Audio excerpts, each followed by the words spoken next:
Hello, ഇന്നിപ്പോൾ ഇത് ഉത്രാടപ്പാച്ചിലാണ്. ഉത്രാടത്തിൻ്റെ അന്ന് ഉച്ച തിരിഞ്ഞ് ഒരു 3 മണിക്ക് ആയിട്ടുണ്ട് കേട്ടോ. അപ്പോൾ ഞങ്ങൾ ചോറൂണൊക്കെ ചോറിന് കഴിഞ്ഞപ്പോൾ കുറേ വൈകി. കാലത്ത് കുറച്ച് പരിപാടികളൊക്കെ ഉണ്ടായിരുന്നു വീടിൻ്റെ ഉള്ളിൽ തന്നെ.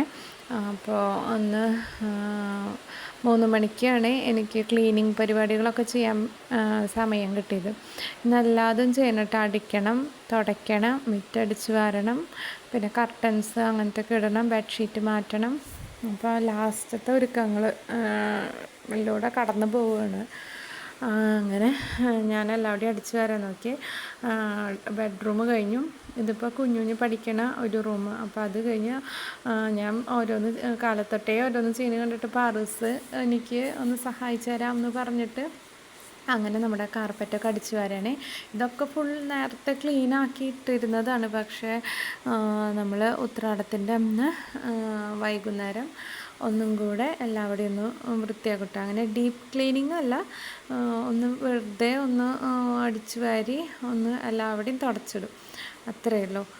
അപ്പോൾ സോഫയുടെ കവറൊക്കെ ഞാൻ ഒന്ന് തട്ടിക്കൊടുത്ത് ശരിക്കൊക്കെ ഒന്ന് വിരിച്ചിട്ടേ പിന്നെ ഹാളും കൂടെയൊക്കെ ഒന്ന് അടിച്ചു വാരിയപ്പോഴേക്കും പാറൂസും കുഞ്ഞിനൊക്കെ കുറേ കടലാസുകളും ഒക്കെ വെട്ടി നുറുക്കി പിച്ചി ചീന്തിയൊക്കെ ഇട്ടിട്ടുണ്ടായിരുന്നേ. പിന്നെ നമ്മുടെ ഷോക്കേസൊക്കെ നമ്മൾ തുടച്ചിരുന്നു. പക്ഷേ എനിക്കതൊന്നും വീഡിയോ എടുക്കാൻ പറ്റിയില്ല. ചേട്ടൻ പുറത്ത് പോയപ്പോൾ നമ്മൾ വീഡിയോ എടുക്കണ ഫോണൊക്കെ കൊണ്ടുപോയിരുന്നു. അപ്പോൾ അങ്ങനെ അടിച്ചു വാരി കൊണ്ടിരിക്കുന്ന സമയത്താണ് അവിടെ അമ്മയുടെ വീട്ടിലൊരു ഗസ്റ്റ് വന്നത്. അപ്പോൾ എനിക്ക് അങ്ങോട്ട് പോകേണ്ടി വന്നു. അപ്പോൾ ഞാൻ ക്യാമറയും ചൂലൊക്കെ അവിടെ വെച്ചിട്ടാണ് പോയത്. ക്യാമറ ഒന്ന് ഓഫാക്കിയിട്ടൊന്നുമില്ല. അപ്പോൾ അതിലുണ്ട് കുഞ്ഞുഞ്ഞ് അടിച്ചു വാരുന്നു. അപ്പോൾ പിന്നെ ഞാൻ ഉണ്ടായിരുന്നില്ല കേട്ടോ വീട്ടിൽ, അമ്മയുടെ വീട്ടിലേക്ക് പോയിക്കായിരുന്നു. അപ്പോൾ ഇവൻ എന്ത് ചെയ്യണേ എന്ന് നോക്കിയപ്പോൾ ഇവൻ തന്നെ ക്യാമറ ഓണാക്കി വെച്ച് എന്തൊക്കെയോ ചെയ്യുന്നുണ്ട്. എന്നിട്ട് എനിക്കൊന്നും മനസ്സിലാവണില്ല. പിന്നെ ഞാൻ തിരിച്ച് വന്നപ്പോഴാണ് ഞാൻ ഈ അടിച്ചു കൂട്ടിയിട്ടതൊക്കെ വേറെ സ്ഥലത്താണ്. ഞാൻ ഹാളിലാണ് അടിച്ചു കൂട്ടിയിട്ടുണ്ടായിരുന്നത്. അപ്പോൾ കോരാനൊന്നും എനിക്ക് നേരം കിട്ടിയില്ല. അപ്പോൾ ഞാൻ അവിടെ അടിച്ചു കൂട്ടിയിട്ടിട്ട് വേഗം പോയി. വന്ന നമ്മുടെ റിലേറ്റീവ് തന്നെയാണ്, അമ്മമ്മയുടെ റിലേറ്റീവ്സാണ് കേട്ടോ. ഓണത്തിന് അമ്മമ്മേനെ കാണാൻ വരാറുണ്ട്. അപ്പോൾ ഞാൻ അവരുടെ അടുത്തേക്ക് പോയപ്പോൾ ആശാന് ക്യാമറ ഒക്കെ തിരിച്ച് വെച്ച് അവൻ തന്നെ അടിച്ചു വരണേ. ഇപ്പോൾ ഈ ചൂലുകൊണ്ട് എന്തൊക്കെയോ ചെയ്യുന്നുണ്ട്. അവൻ്റെ കണ്ണിലിപ്പോൾ വേറെ എന്തെങ്കിലും ഒരു സംഭവമൊക്കെ ആവട്ടെ. അത് അങ്ങനെ അവൻ തന്നെ വീഡിയോ ഓണാക്കി തന്നെ ക്ലീനിങ് പരിപാടിയാണ് ആശാൻ ഉദ്ദേശിക്കണേ. അപ്പോൾ അങ്ങനെ ചെയ്യണേ. അവന് ഇഷ്ടമുള്ളപ്പോൾ എനിക്ക് അടിച്ചൊക്കെ വാരി തരാറുണ്ട്. പക്ഷേ അവന് തന്നെ തോന്നണം ചെയ്യാനായിട്ട്. ഒരാൾ നിർബന്ധിച്ച് അവൻ ചെയ്യില്ല. എല്ലാതും ചെയ്യാനൊക്കെ അറിയാം. ചായയൊക്കെ വയ്ക്കാനറിയാം. ഒരു വട്ടം എനിക്ക് ചായയൊക്കെ വെച്ച് തന്നിട്ടുണ്ട്. ഇപ്പോൾ ഞാൻ ക്ലീൻ ചെയ്തുകൊണ്ടിരിക്കുന്നതിൻ്റെ ഇടയിൽ എനിക്ക് പോകേണ്ടി വന്ന കാരണം അത് അവൻ തന്നെ ചെയ്യുന്നു കേട്ടോ. എനിക്ക് ഈ ക്യാമറയിൽ കണ്ടപ്പോൾ നല്ല സന്തോഷമായി. ഞാൻ വന്നപ്പോൾ അവിടെയൊക്കെ ക്ലീനായിട്ടിരിക്കുന്നു. അപ്പോൾ ചോദിച്ചു, ഇത് ആരാ കോരി ഈ വേസ്റ്റൊക്കെ എന്ന് വിചാരിച്ചു. അവനാന്ന് ഞാൻ വിചാരിച്ചില്ല. ഞാൻ വിചാരിച്ചു ചേട്ടനായിരിക്കുന്നു. പക്ഷേ അത് അവനായിരുന്നു കേട്ടോ. അവന് കോരാൻ അങ്ങനെ അറിഞ്ഞുകൂടാ. അടിച്ചൊക്കെ വാരി എല്ലായിടത്തും. എനിക്ക് എന്തെങ്കിലും വയ്യാണ്ടൊക്കെ ആയി കഴിഞ്ഞ് കഴിഞ്ഞാൽ ഒന്ന് തുടച്ചൊക്കെ തരും. അങ്ങനെയൊക്കെ ചെയ്യും. വേറെ എന്ത് സഹിക്കാം. എൻ്റെ ചൂലാണ്, ഞാൻ പുതിയത് മേടിച്ച നല്ല സൂപ്പർ ചൂലാണ് ഇപ്പോൾ അവൻ എടുത്തുകൊണ്ടിരിക്കുന്നത്. ചിലപ്പോൾ അതിൻ്റെ ഈ മറ്റേ സംഭവങ്ങളൊക്കെ ഈ നൂലല്ലല്ലോ, ബ്രഷ് പോലെ ഇരിക്കുന്ന സംഭവങ്ങളൊക്കെ ചിലപ്പോൾ അതൊക്കെ ഒടിച്ച് നുറുക്കിയൊക്കെ ഇട്ട് തരും കേട്ടോ. പക്ഷേ അങ്ങനെയൊന്നും ഉണ്ടായിരുന്നില്ല ഇപ്രാവശ്യം. അങ്ങനെ ഞാൻ തിരിച്ച് വന്ന് ഗസ്റ്റ് വന്നവർ പോയി. ഞാൻ തിരിച്ച് വന്ന് വീണ്ടും ക്ലീനിങ്ങിലേക്ക് കടക്കുകയാണ്. അതിൻ്റെ ഇടയിലാണ് നമ്മുടെ കുട്ടിമാമൻ അവൻ്റെ വണ്ടി ഒന്ന് കഴുകാൻ ഓണായത് കൊണ്ടാണ് തോന്നുന്നു, വണ്ടിയൊക്കെ ഒന്ന് കഴുകാനായിട്ട് നമ്മുടെ മുറ്റത്താണ് കഴുകാറ്. അങ്ങനെ ഞാൻ മുകളിൽ കയറിയിട്ട് തുടയ്ക്കാൻ നോക്കുകയാണ്. ഇന്നലെ വൈകുന്നേരം തന്നെ ഞാൻ എല്ലാവരുടെയും അടിച്ചൊക്കെ വാരിയിട്ടിട്ടുണ്ടായിരുന്നു. പിന്നെ തുടയ്ക്കാൻ മാത്രമല്ല, തുടയ്ക്കലിപ്പോൾ പെട്ടെന്ന് കഴിയുമല്ലോ എന്ന് വിചാരിച്ചിട്ട് എനിക്ക് പിന്നെ സമയമൊന്നും കിട്ടില്ല എന്ന് അടിച്ചു വാരാനും ഒക്കെ ആയിട്ട്. അല്ലെങ്കിൽ ഇനി വീണ്ടും കുറേ നേരം നിൽക്കണ്ടേ. അപ്പോൾ ഇന്നലത്തോടു കൂടി അടിച്ചു വാരലൊക്കെ കഴിച്ചിട്ടു.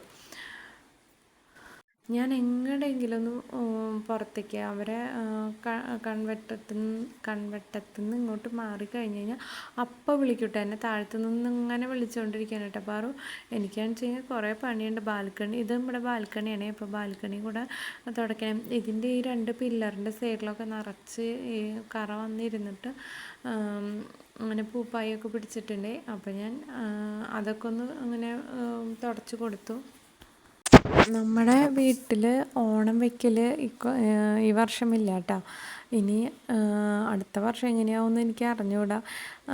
അപ്പോൾ എന്നാലും നമ്മൾ എല്ലാവിടെയും വൃത്തിയാക്കുകയും നമ്മുടെ വീട്ടിൽ ഓണം വയ്ക്കണില്ലെങ്കിലും നമ്മളെല്ലായിടത്തും വൃത്തിയാക്കും. ഞാൻ ലാസ്റ്റ് ദിവസമായിട്ടാ എല്ലാവിടെയും ഒന്ന് തുടയ്ക്കാനായിട്ട് ഒന്ന് മാറ്റി വയ്ക്കുക. അല്ലെങ്കിൽ ചിലപ്പോൾ ഇങ്ങനെ പൊടിയടിച്ച് ജസ്റ്റ് ഒന്ന് വെറുതെ ഒന്ന് പൊടിയിലോടൊന്ന് വൈപ്പ് ചെയ്തിട്ട് അങ്ങനെ പോകാറാണ് കേട്ടോ പതിവ്. പക്ഷേ ഇന്ന് ഉത്രാടത്തിൻ്റെ അന്ന് സകല പണിയും കഴിക്കും. ഇനി പിറ്റേ ദിവസം ഈ ചോറും കറിയും വയ്ക്കൽ മാത്രമേ ഉള്ളൂ കേട്ടോ ഒരു പണി. അങ്ങനെ ബാൽക്കണിയൊക്കെ തുടച്ച് ഈ സൈഡിലൊക്കെ ഇങ്ങനെ കിളികളൊക്കെ വന്നിരുന്നിട്ട് ആകെ വൃത്തികേടാക്കി വെച്ചിട്ടുണ്ട്. അപ്പോൾ ഞാൻ അവിടെയൊക്കെ അങ്ങനെ കുറച്ച് വെള്ളം കുതിർത്തിയൊക്കെ ഇട്ടിട്ടുണ്ടായിരുന്നു, അതൊക്കെ ഒന്ന് വൃത്തിയാക്കാൻ വേണ്ടിയിട്ട്. അപ്പോൾ അതൊക്കെ വൃത്തിയാക്കി പിന്നെ നമ്മുടെ ജിം റൂം തുടച്ച് ഈ സംഭവങ്ങളൊക്കെ മാറ്റിയിട്ടിട്ട് തന്നെയാണ് ഞാൻ തുടച്ചേട്ടോ. അപ്പോൾ അതൊക്കെ തുടച്ച് കഴിഞ്ഞ് പിന്നെ കർട്ടൻസൊക്കെ ഇടാനുണ്ടായിരുന്നു, അതൊക്കെ വൈകുന്നേരം ഇടാം എന്ന് വിചാരിച്ചിട്ടാണ്. ചേട്ടനാകുമ്പോൾ എളുപ്പത്തിൽ കൈയെത്തൂല, നല്ല ഹൈറ്റുള്ള കാരണം പെട്ടെന്ന് തന്നെ കയ്യെത്തും. ഞാനാണെങ്കിൽ ഈ കസേരമൊക്കെ കയറി നിന്നിട്ട് വേണം എനിക്കത് അങ്ങനെ നമ്മുടെ മോൾ ഭാഗം ഒക്കെ കഴിഞ്ഞു കേട്ടോ തുടച്ച്. ഇപ്പോൾ സ്റ്റെയർ തുടയ്ക്കുകയാണ്. ഈ സ്റ്റെയറിൻ്റെ ഈ ഹാൻഡ് റെയിൽ ഒക്കെ ഞാൻ ഇന്നലെ ഒരു തുണിയൊക്കെ എടുത്ത് ഉണങ്ങിയ തുണിയൊക്കെ എടുത്ത് തുടച്ചിട്ടുണ്ടായിരുന്നേ. ഇനി വല്ല ഫങ്ഷനും നമ്മുടെ വീട്ടിൽ അങ്ങനെ നടന്നിട്ടില്ല. അങ്ങനെയൊക്കെ ഉണ്ടെങ്കിൽ ഇത് പണിത ആൾക്കാർ പറഞ്ഞത് കുറച്ച് ഭസ്മം ഒക്കെ ഇട്ടിട്ട് തുടച്ച് കഴിഞ്ഞാൽ ഒന്നും കൂടെ വൃത്തിയാവുമെന്ന് പറഞ്ഞിട്ട്. അപ്പോൾ ആ വക പണിക്കൊന്നും ഞാൻ നിന്നില്ല. ഇത് ജസ്റ്റ് ഒരു തുണി എടുത്തിട്ട് വെറുതെ ഒന്ന് വൈപ്പ് ചെയ്ത് അങ്ങനെ വിട്ടു. നിറയെ പൊടി ഉണ്ടായിരുന്നേ. ഇപ്പോൾ കുറച്ച് നാളായിട്ട് ഓണത്തിന് ചെയ്യാമെന്ന് വിചാരിച്ച് മാറ്റി വെച്ച് ഇപ്പോൾ ഉത്രാടത്തിൻ്റെ അന്നാക്കിയിട്ട് ഇതൊക്കെ തുടച്ച് വൃത്തിയാക്കൽ. അത് കഴിഞ്ഞിട്ട് ഇതാ താഴോട്ട് ഇറങ്ങിയിട്ട് താഴെ നമ്മുടെ കിച്ചണാണ് കേട്ടോ തുടയ്ക്കണേ. ഇതൊക്കെ നേരത്തെ അടിച്ച് വാരി ഇട്ടിട്ടുണ്ടായിരുന്നു. അപ്പോൾ കിച്ചൺ ഞാൻ തുടയ്ക്കുകയാണ്. ഞാൻ കിച്ചൺ സ്ലാബൊക്കെ കുറച്ച് നേരത്തെ തുടച്ചിട്ടുണ്ടായിരുന്നു ഫുഡൊക്കെ കഴിച്ച് കഴിഞ്ഞപ്പോൾ. ഇനി താഴെ മാത്രമേ ഒന്ന് തുടയ്ക്കാനുള്ളൂ കേട്ടോ. സാധാരണ നമ്മുടെ വീട്ടിൽ ഈ വക പണികളൊക്കെ കഴിഞ്ഞ് ഒന്ന് ഓണം വയ്ക്കാനായിട്ട് എനിക്ക് ഭയങ്കര ഇഷ്ടമാണ് കേട്ടോ. പക്ഷേ ഇപ്പോൾ ഓണം വയ്ക്കാനായിട്ട് നടക്കില്ലല്ലോ, നമുക്ക് മാലായ്മയായ കാരണം ഒന്നും ഇപ്രാവശ്യം ഓണം വയ്ക്കലൊന്നും ഇല്ല. എന്നാലും ഇത്രയധികം കഷ്ടപ്പെട്ടിട്ട് ഓണം വയ്ക്കാത്തതിൻ്റെ വിഷമം എനിക്ക് ഭയങ്കരമായിട്ടുണ്ട് കേട്ടോ. അങ്ങനെ ക്ലീനിങ് പരിപാടികളൊക്കെ ഏതാണ്ട് അവസാനിച്ച മട്ടാണ്. പിന്നെ വൈകുന്നേരമായപ്പോൾ ഞാൻ അട ഉണ്ടാക്കാനായിട്ട് പോയി. അമ്മയുടെ വീട്ടിലാണ് അട ഉണ്ടാക്കണേ. അപ്പം നമുക്ക് ഓണം വയ്ക്കലില്ലാത്ത കാരണം ഞാൻ അട അവിടെ വീട്ടിലുണ്ടാക്കിയില്ല. ഇപ്പോൾ അമ്മയ്ക്ക് ഓണം വയ്ക്കലുണ്ട്. അപ്പോൾ അമ്മയുടെ വീട്ടിലേക്കാണ് കേട്ടോ വന്നിരിക്കണേ ഓണം വയ്ക്കണതൊക്കെ കാണാൻ വേണ്ടിയിട്ട്. പിന്നെ അമ്മയുടെ പണികളൊന്നും അങ്ങനെ കഴിഞ്ഞിട്ടില്ല കേട്ടോ. ക്ലീനിങ് അങ്ങനത്തെ സംഭവങ്ങളൊക്കെ കഴിഞ്ഞിട്ടുള്ളൂ. ഇനിയുണ്ട് പണി. അങ്ങനെ ഓണം വെച്ച് തുടങ്ങി. ഞാൻ ഇതായിട്ടിരിക്കുമ്പോൾ ഈ വീട്ടിൽ ഓണം വയ്ക്കണത് ഇവിടുത്തെ അച്ചാച്ചനായിരുന്നു, എൻ്റെ അച്ചാച്ചനായിരുന്നു. നമ്മുടെ മുത്തിയമ്മാമ്മയുടെ ഭർത്താവായിരുന്നു. ആളിപ്പോൾ മരിച്ചു പോയി കുറച്ച് വർഷങ്ങളായി, ഏകദേശം 10-11 വർഷമൊക്കെ ആയിട്ടാണ്. അപ്പോൾ ഇവിടെയാണ് നമ്മൾ പണ്ട് ഓണമൊക്കെ വയ്ക്കാറ്. ഇപ്പോൾ പുതിയ വീട് പണിതപ്പോൾ അങ്ങോട്ടായെന്ന് മാത്രം. അങ്ങനെ ഓണമൊക്കെ വെച്ച് ഇട്ട് ഇനി പൂവട എന്നാണ് പറയുക. ഞങ്ങളും പൂവട എന്നാണ് കേട്ടോ പറയുക. മധുരമൊന്നും ഇടാണ്ട് അരിപ്പൊടിയും പിന്നെ നാളികേരം മാത്രം ഉണ്ടാക്കിയിടുന്ന അട. അപ്പോൾ അത് 2 സൈഡിലും വെച്ചൊക്കെ കൊടുത്തു ഈ അട സംഭവമൊക്കെ. പിന്നെ കുറച്ച് അടയും കൂടെ ഉണ്ടാക്കിയിട്ടുണ്ട് കേട്ടോ നമുക്ക് എല്ലാവർക്കും കൂടെ കഴിക്കാനായിട്ട്. അപ്പോൾ ഇന്ന് വൈകുന്നേരം അടയാണേ.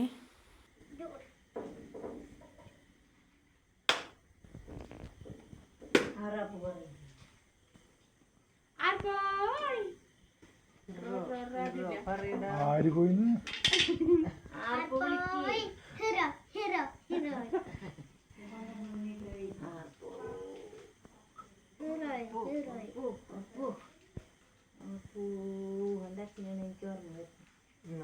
ഇത് ഈ 2 പൂവരെ ഞാൻ വെള്ളത്തിലിട്ട് ഓരോന്ന് കേട്ടോ എന്തിനാ ഇട്ടാ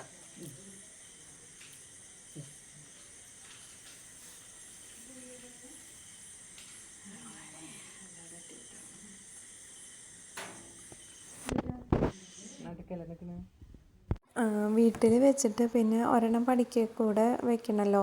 അപ്പോൾ പഠിക്കലത്തെയും കൂടെ വെച്ച് അമ്മ അവിടെ അതൊക്കെ അണിയിക്കുകയാണ്. പിന്നെ ഈ പഠിക്ക വെക്കണത് ചിലപ്പോഴൊക്കെ ഇങ്ങനെ ഉടയാറുണ്ട് കേട്ടോ. ഉടയണത് അത്ര നല്ലതല്ല എന്ന് പറയുക, ചിലപ്പോഴൊക്കെ ഉടയാറുണ്ട്. അങ്ങനെ ഞങ്ങൾക്ക് ഓണം വയ്ക്കാത്ത കാരണം ഭയങ്കര വിഷമമുണ്ട് കേട്ടോ. നമ്മുടെ അവിടെയാണെന്ന് വെച്ചെങ്കിൽ ഓണം വയ്ക്കുമ്പോൾ പൂക്കളൊക്കെ ഇട്ട് നല്ല ഭംഗിയുള്ള പൂക്കളാണ് ഇടാറ്. അപ്പോൾ അങ്ങനെയൊക്കെയാണ് ഞാൻ ഓണം വയ്ക്കുമ്പോൾ ചെയ്യാറ്. ചേട്ടനും അതെ. ഞങ്ങളുടെ വീടിൻ്റെ ഭാഗത്തും ഞങ്ങളും എല്ലാവരും വൈകുന്നേരമാണ് കേട്ടോ ഓണം വയ്ക്കുക. ഇരുട്ടാവുന്നതോട് കൂടിയിട്ട് തന്നെ ഓണം വയ്ക്കും. പക്ഷേ ചേട്ടൻ്റെ സ്ഥലത്തൊക്കെ ചില ഭാഗത്തൊക്കെ പുലർച്ചെ ആ സമയത്ത് ഓണം വയ്ക്കാറുണ്ട്. അങ്ങനെ ഞാൻ അടയൊക്കെ ഉണ്ടാക്കി കഴിഞ്ഞിട്ടില്ല. കുറേ അടകൾ ഉണ്ടാക്കാൻ ഇനിയുണ്ട് കേട്ടോ ബാക്കി. അപ്പം ഞങ്ങൾ ഇന്നത്തെ വൈകുന്നേരം ഇവിടെയാണ് അമ്മേൻ്റെ അടുത്ത് അടയൊക്കെ കഴിച്ച് ഓരോ ചായയൊക്കെ കുടിച്ച് അങ്ങനെ വർത്താനമൊക്കെ പറഞ്ഞിരുന്ന് കുറച്ച് കഴിയുമ്പോൾ ഞങ്ങൾ പിരിയും കേട്ടോ. അപ്പോൾ ഇത്രയേ ഉള്ളൂ ഇന്നത്തെ വീഡിയോ. എല്ലാവരും കാണണേ. അപ്പോൾ tata bye bye, see U.